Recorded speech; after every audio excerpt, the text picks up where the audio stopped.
And you said, like, you to tell us what you think e-learning is. Can you just tap the mouse into the box? Yep.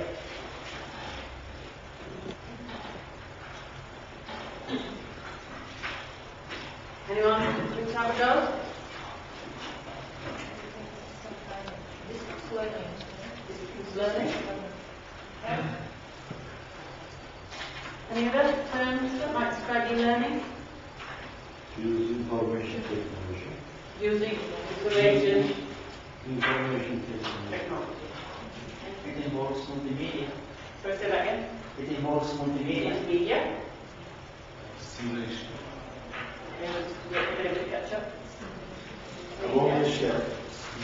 Simulation. International small vehicles. Sorry, say that again. International small vehicles. What's that? I don't remember, but some able to edit any language. International software code. Yes. International Just software. Just software. software is program. Just software. Software program. Okay. Is it Moodle? I don't know, maybe it's email. But in Moodle e-learning? Yeah, maybe only. I don't know that. Like software program. Catch up with latest technology. Latest technology. Catch up with latest Catching up with latest technology. It's code, that's code. Code. Code. C-O-D. Code. Yes. Sorry, go on. Synchronous and asynchronous communication. Communication. Okay. Computer-based office trainings. CBT or WBT. Could it be self-education? Self-education by learning using these tools. Self-learning using these tools. And games. Computer games.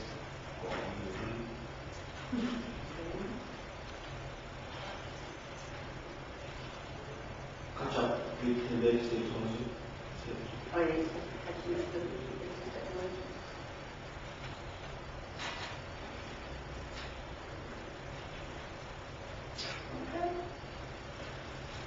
Okay, before I go on, I just want to ask you a question about what you see happening there. Have you ever seen somebody type into PowerPoint? Just a PowerPoint slide, remember? Normally PowerPoint slides come up and give you information, and I interact with them, and I move things around. Have you ever seen information being typed into them? Have you ever seen them being interacted? No? No? So that's a new facility we will introduce you to. We will talk about Microsoft Office. One of the how-to documents that we put on the teaching pack is how to do this. So you very often download that and you say help. I can't show you from, well, I can show you from that machine. So I don't know, it's not this machine, it is not. But it's straightforward. There are things you have to remember. Okay.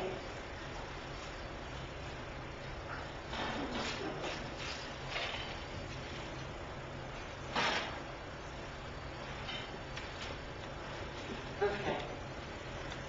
When you look up definitions of e-learning, the very first definition that I looked up a while ago, a few years ago when I first started doing this, was half a page long. And this is like a smaller version of it.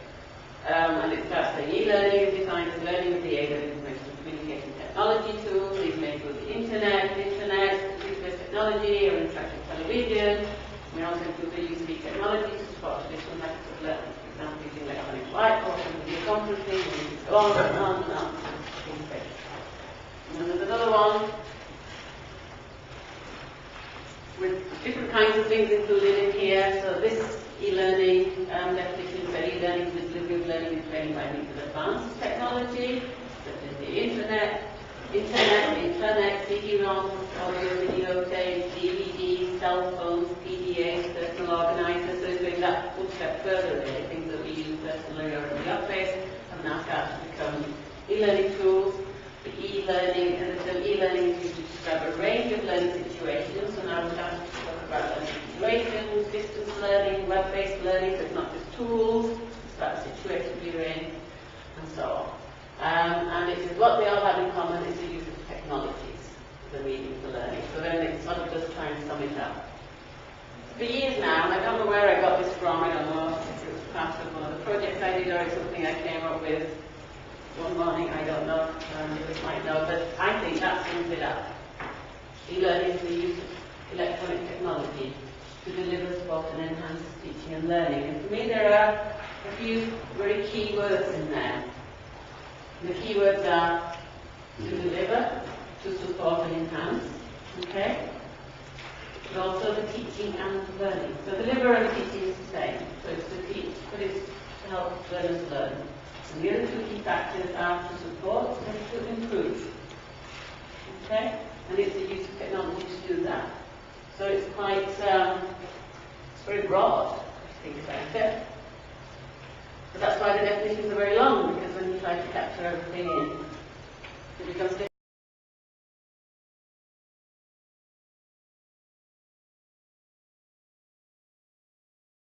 Some terminology like information learning technologies that we mention and we keep hearing, and that is similar in the sense that IoT describes the method of using technology to enhance the learning experience. The technologies we use are technologies we use in everyday life, the technologies we use in offices. There are a few things that are designed specifically for learning, like interactive whiteboards and so on, but there's lots of technologies available that we can use in learning.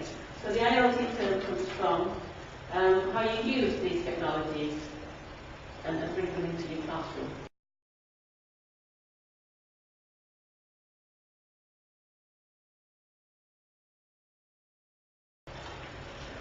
And the reason we're trying to move from traditional to e-learning is that we think that IoT actually helps some of this. It helps you move from a teacher-centred approach to a learner-centred approach.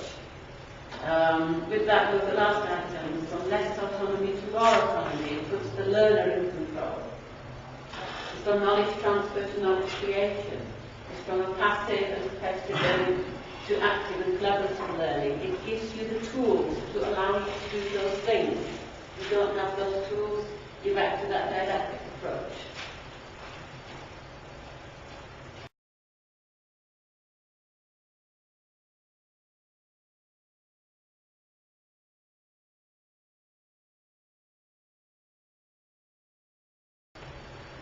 And then we talk about something called blended learning. And it's not a very complex term. It's very simple. It's like a recipe. Here you have a recipe for blended learning. Ingredients are instructor-led training. There's e-learning and web-based training. There's webinars and conference calls. There's other things, okay? I just picked this out from the internet, but these are just some examples. Basically, you put them all in the same pot, yeah? And you can mix them together. But the key is how you mix them together. And yesterday I mentioned it's not about what I think is the latest and what I think is the most interesting and what's my new toy for the week. And I want to test it with my learners. That's not what it's about. If I have a new toy, I've got to see if it's got any value in the classroom. And not in any classroom, that classroom with those learners. And only then would I use it. And something we talked about this morning, you have different learning styles. You have, how can you teach so many different people, got different ways of learning, got different needs. It's like blending those activities in your classroom. So it's not like having one long session delivered in the same way to the whole group. It's about breaking it up into small chunks. Each chunk can be delivered in a different way. Each chunk can have a different focus. And it's bringing those chunks together to make a complete whole that can help different learners take the bits that they need. Okay?